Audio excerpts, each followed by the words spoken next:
रावलपिंडी के नाले में गिरने वाली 5 साला हरीम की तलाश के लिए रेस्क्यू ऑपरेशन जारी है। नालों की सफाई न होने की वजह से रेस्क्यू एहलकारों को शदीद दिक्कत का सामना है। मजीद जानते हैं नुमाइंदा डॉन न्यूज़ ताहिर नसीर से।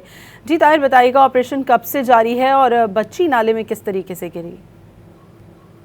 जी बिल्कुल, देखें रावलपिंडी के कमेटी चौक इकबाल रोड लुंडा बाजार के करीब एक 5 साला बच्ची जिसका नाम हरीम मालूम हुआ है, वो आज सुबह सवेरे गाड़ी में बैठते हुए नाले में गिर गई है और जिसकी तलाश के लिए रेस्क्यू ऑपरेशन जारी है।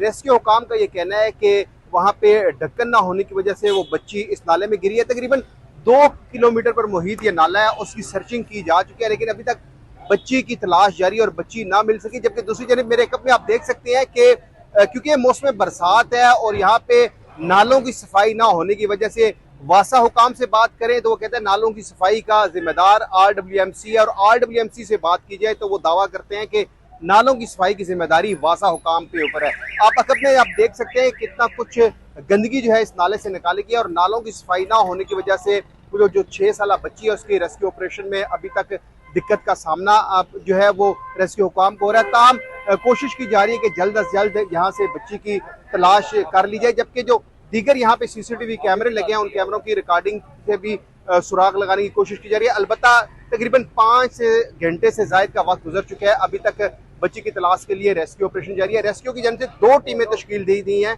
जो ये बच्ची के लिए रेस्क्यू ऑपरेशन कर रही हैं। जी शुक्रिया ताहिर नसीर आपका।